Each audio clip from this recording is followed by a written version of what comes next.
Hello, everyone, and welcome back to the Dr. Nasir Shaikh Show.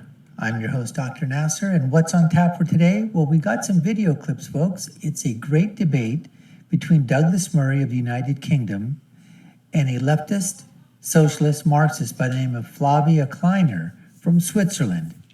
And this debate was sponsored by the Forum on European Culture. So let me set this up for all of you. It was a long debate. We made it into various parts. And this is part one. And so the moderator here in part one, her name is Sophia Dirksen.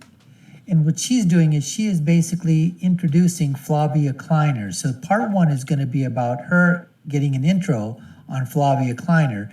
And that's what we're going to get into right now, folks. All right. So let's get to that part of the debate. Let's do it right now. Now, I just wanted to add one thing, that the topic of this debate is going to be about immigration in Europe. What is it in terms of the perspective of immigration? So let's get to it right now. In other words, Flavia and Douglas, the organization of this forum decided to come up with this very delicate question of who gets Europe, and almost immediately decided apparently to outsource that problem to the UK and Switzerland. So, what an idea. Flavia, let's start with you because you're here sitting with me.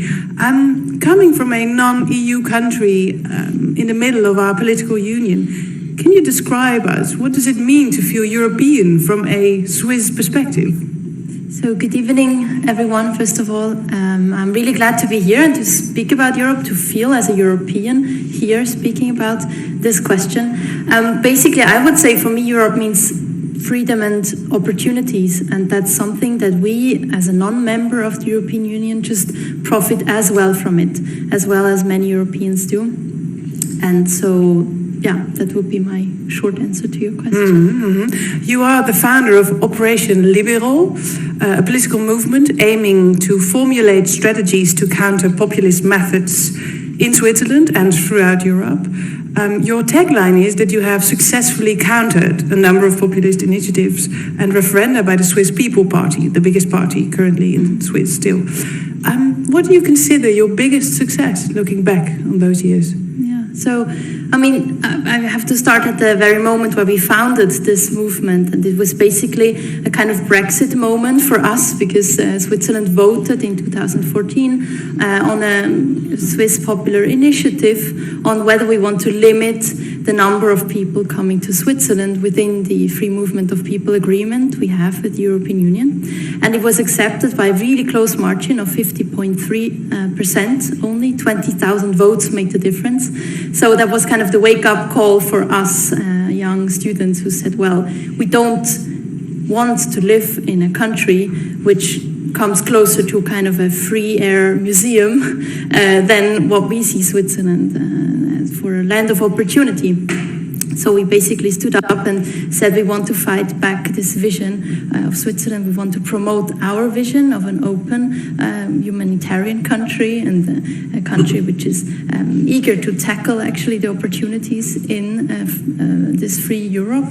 And yeah, and for this we knew that we have to kind of break the myth which is so strong about the right-wing populists, which pretend that only they can speak for the Swiss people. And so we thought the most effective way to do it is by actually fighting back at the ballot box to win against them in the referendums.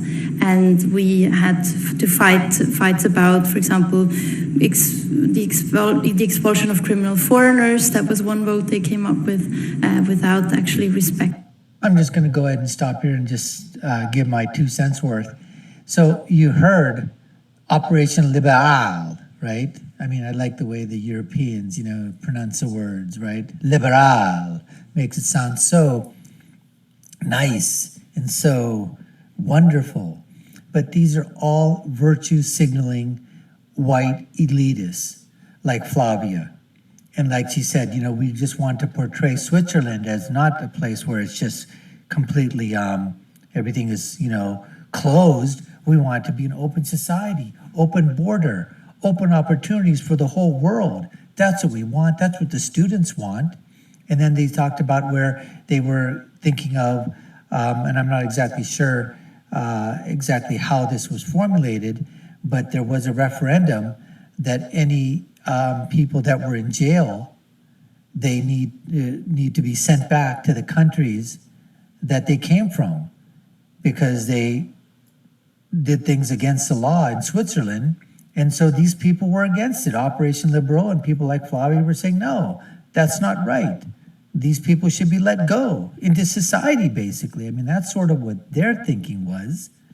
And that's just so contrary to the conservative philosophy that we have, and the conservative philosophy, that's out there in Europe as well.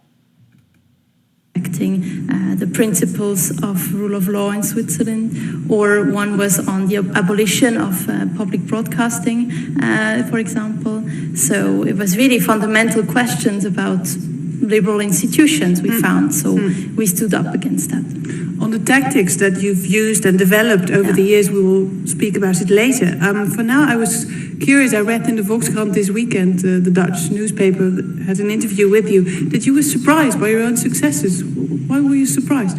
Well, the thing is, over the past 25 years, until we kind of stood up, all the other parties became like more quiet and quiet and quiet, because they didn't see how they could actually find a recipe against the right-wing populists winning more and winning more and winning more. So we kind of, just developed strategies, and we couldn't know if we would have any success with it. But then it turned out that we did, yes. But you've recently quit Operation Libero. Why? Right. So after 6 years, and it was a lot of work to build up this movement, which is now present in all Switzerland, and which had all these 7 wins against the right-wing populists, I thought it's now a good moment to pass it on to the next generation also of young people. And I am looking forward to tackle some new challenges, maybe also more of an international dimension in my work for defending liberal institutions. This is the... Oh boy, so now she wants to basically leave the tranquility of Switzerland and try to take her socialist, Marxist, leftist philosophies and, spread them globally and, take them out internationally into Europe, as she basically is saying, because of some of the wins that they've had. And the problem that happens, folks, is that all of these woke, social justice warriors, these leftists, these socialists, these Marxists, they virtue signal. And they don't realize it's all about, the feelings. Just like she said, we want to make it like an open society. I mean, how dare anybody think that somebody who committed a crime, if our country wants to deport them now back to the country of their origin, that's just inhumane. That's just absolutely terrible. And the influx of ideas that are coming from other nations, from other cultures, if they don't want to blend in, if they don't want to assimilate into the culture of the country that they're in, that's perfectly fine according to these leftists. Or they basically see they poo-poo that idea, or they shun that idea, or they don't even take a look at that idea. And they say, you know what, that's just being racist, that's just being bigoted. You're not accepting of their culture. So what happens is, over time, the culture that was in the country is going to be destroyed by the people that are immigrating or migrating into that country and are bringing their values, their culture into that. And they're basically saying, we don't want to, assimilate. We want our culture to be transplanted into this country or into this region that we're in, because that's what we want to do. In other words, we want to obliterate the present culture, the present identity, the present ethnicity of the country and the culture that's there, and bring ours over. And that's not what should happen anywhere, any place. That's what happened, in the past, when people and continents and countries, were conquered. Okay, that's not what we're doing right now in present day, in the present day of this planet. And so what these people don't realize is their short-sightedness is that just to feel good and to feel that they're, accomplishing something and that they're helping other people and they're being merciful and generous, they don't realize, that slowly. It's got to be, if you want to do something like this, you want to have migration, it should be done slowly, it should be controlled, not just out and out, keep your doors open. Positive answer, but I also read that you retired. Yeah, I mean, it's a tough fight to fight the right-wing populists. It's, I think, yeah. But if activists like you get worn out by the polarization, what does it tell you about present-day Europe? No, I mean, it's more of a democratic culture that I see endangered. And I mean, I saw also some boundaries, where I was surprised they would be crossed in Switzerland and in our political discussion. And, I don't know, we came up with these, we kind of countered the fight of the right-wing populists, which made them go, on the one hand, also more extreme. That's just one thing I see, and I think we have to reflect on. But on the other hand, there was no other way for us. We had to respond to these developments, and we wanted to, fight back the way the right-wing populists attacked our liberal institutions, because we found that's an achievement which is worth being defended, and so that's what we did.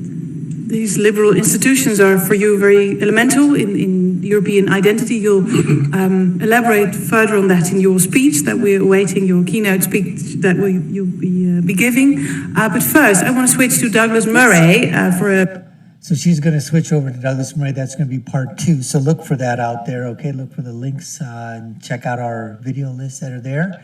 But bottom line is that here you saw a typical leftist, Marxist, socialist giving her philosophy, the way that she envisions the world to be, starting with her own country in Switzerland, to be no walls, no borders, completely globalist. And then once that's established within her country, and then her country is going to be,